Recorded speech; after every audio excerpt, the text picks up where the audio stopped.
And unfortunately, the most selected answer is G.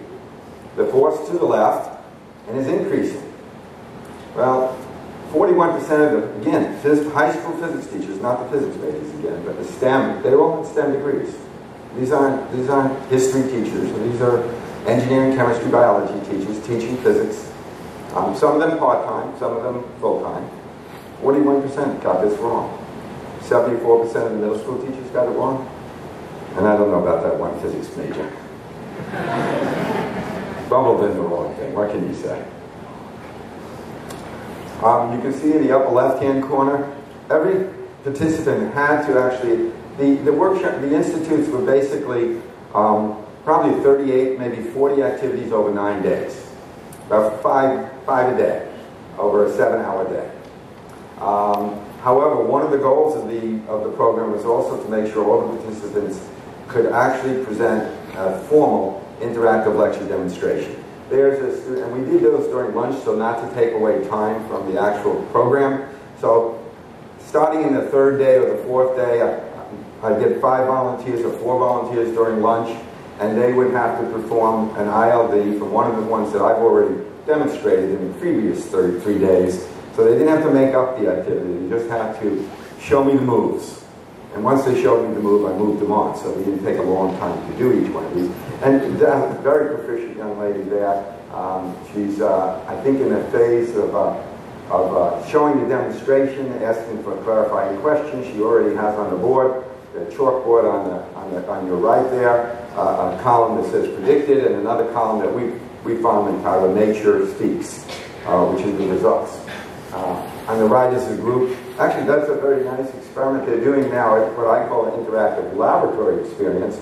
They're actually doing exactly the same 8 steps, but they're doing it in a small lab group. And they're actually, I don't think you can see it there, they have displayed underneath each other a force displacement graph and a velocity displacement graph for a cart that's been pulled by a constant force. And they're trying to determine the relationship. There's been no formal discussion of the work energy theorem.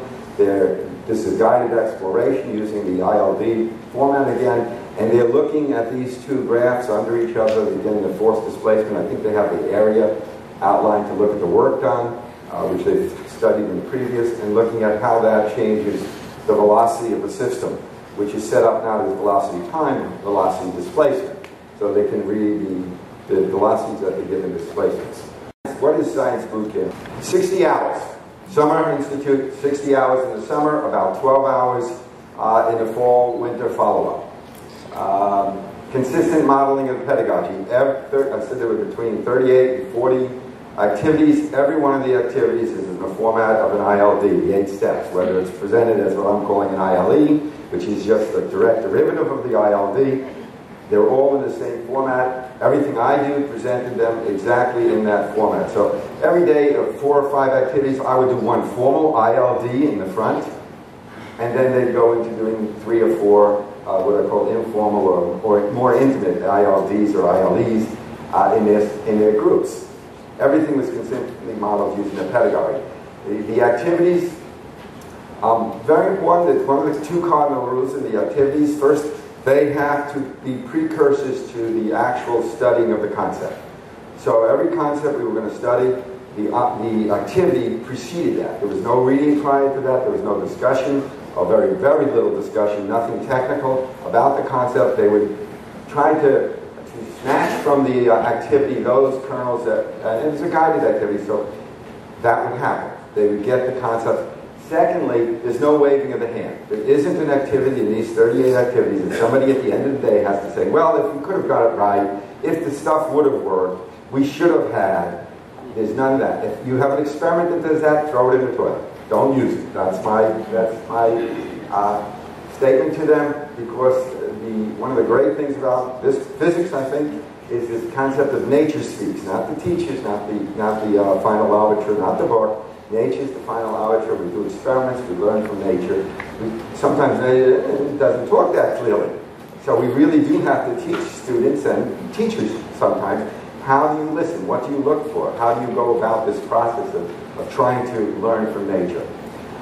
Another criterion of this thing is the activities were connected directly to those things that teachers are going to do in high schools.